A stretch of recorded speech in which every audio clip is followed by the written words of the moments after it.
Hi, and welcome to the Trollspeilet video project.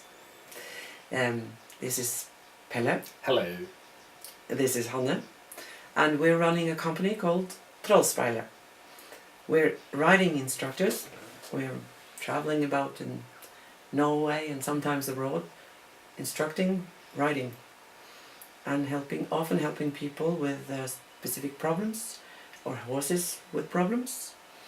And sometimes we encounter things that we would like to explain a little better, but we haven't got the time. Or the means. That's true. And sight. Yes, and sometimes it's difficult to explain things with words. It's easier to show it. Yep. And I've been trying to explain things on our forum at trollspeilet.no at length. 100 articles, and I've just felt I've scratched the surface, yes. And also many people think it's very difficult to understand complex things when they read it. But when you see it, you can see it, you can understand it in a couple of minutes.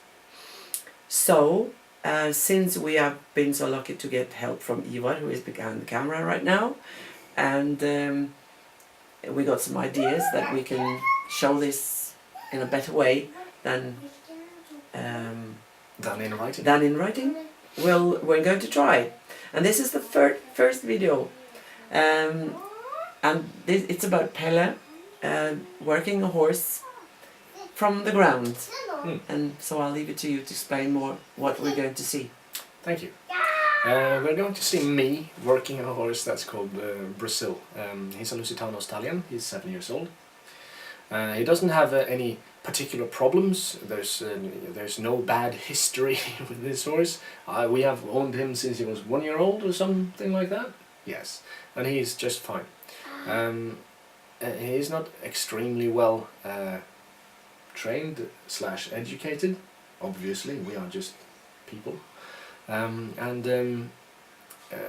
The video will probably in some respects reflect this, but there are a few points that I feel it is very important for me to point out.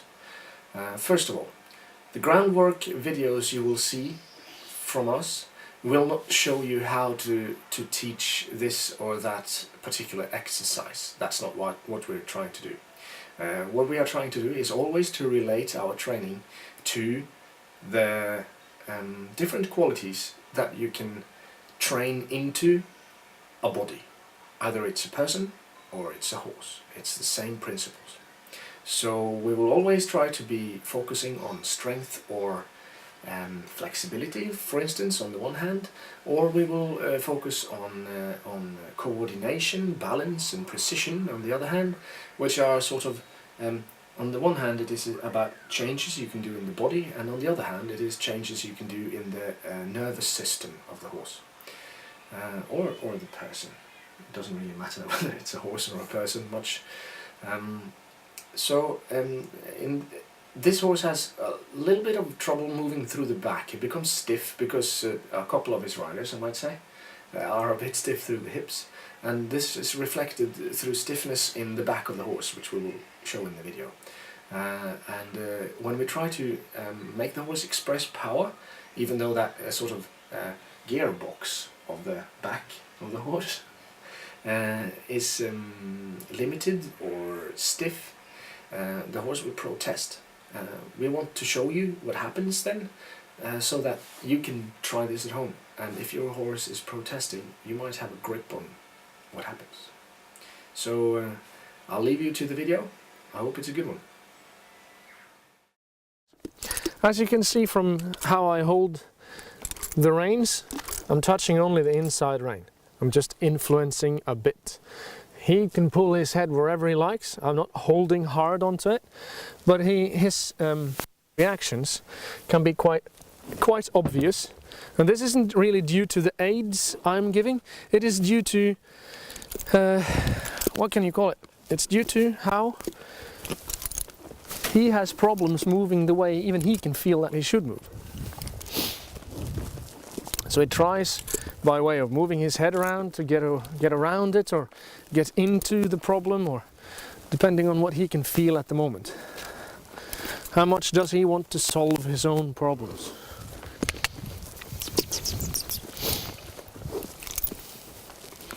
Not every horse will be as relaxed as this when working with these exercises, and many horses will be even better, obviously. Whew. As you can see, this side doesn't work as well as the other side.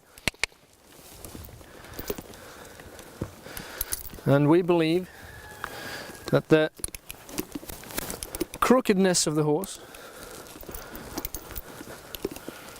is the same in almost all horses. There is a reason why horse racing is almost always performed in a left-hand turn.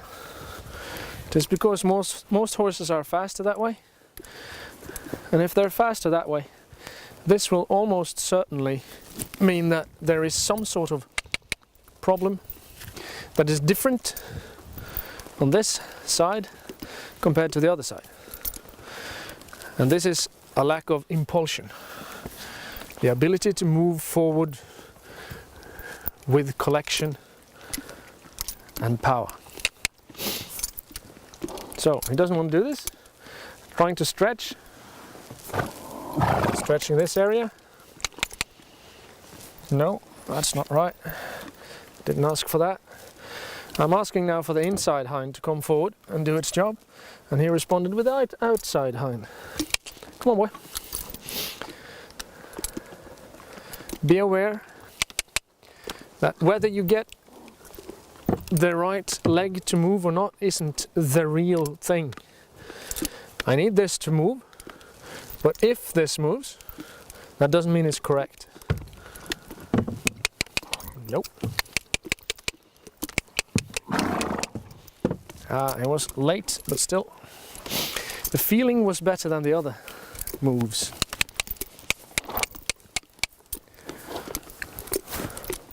Study his movements, turn the movie back and forth, study his movements, and see how this leg doesn't lift the front end of the horse. So he has trouble getting off this leg. His weight stays on this one. You call that my fault, of course, or you could call it the horse's fault. Doesn't matter which of us does the fault. The responsibility to fix it falls on me, because I've got the brains to know that it's a problem. The horse has the brains to exploit his own strengths. I have the brains to know that we need to take away the weakness, boy. Good boy. Getting better already. No.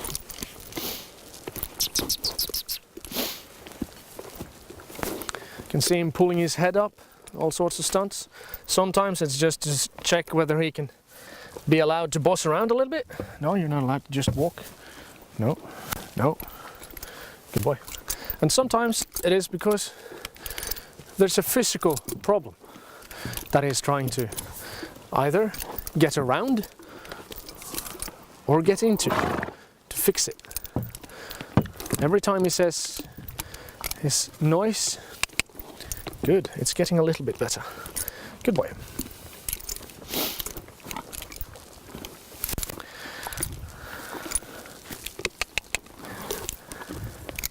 I try to turn around and go the other way every time I get a little bit more quality on one hand.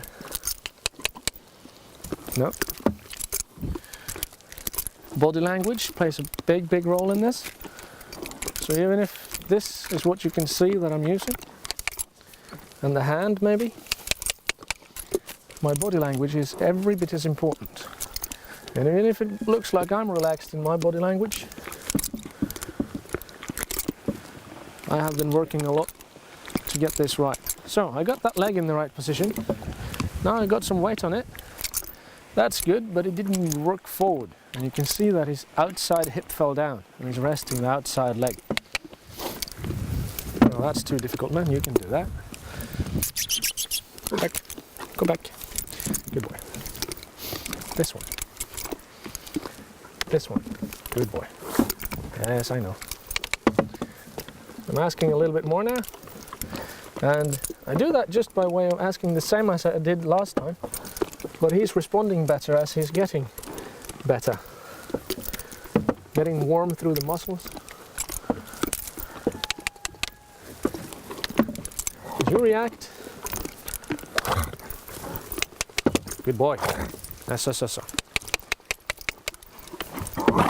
Good boy. Here we go.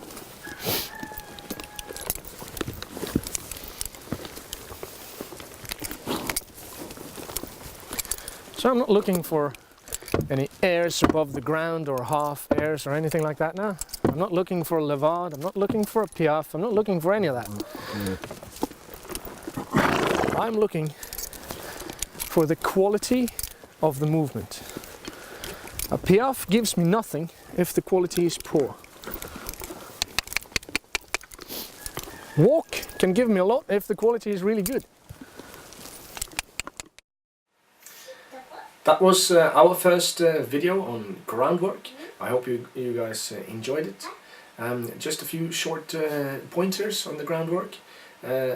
We do not expect you to learn everything you can learn about groundwork from this video, but if you pay attention to my body positioning and the intensity in my both the body language and the aids, you can learn quite a lot, we think. One thing that is very important in this video is that you can see that the horse is chewing quite well, even loudly on the bit. You can hear the bit clinking quite a lot, and that is despite of a very soft contact most of the time. We think this comes from the back of the horse being a bit stiff, and I think that on this point it is fitting to give the reins, as it were, to Hanne. Yes, and I can assure you that the uneasy or the mouth that was sort of clattering on the video was because of the stiff back, because I fixed it 2 days after in the lunge. And the next week I'm going to show you how I'm working the horses in the lunge to take care of problems like that. So, see you next week.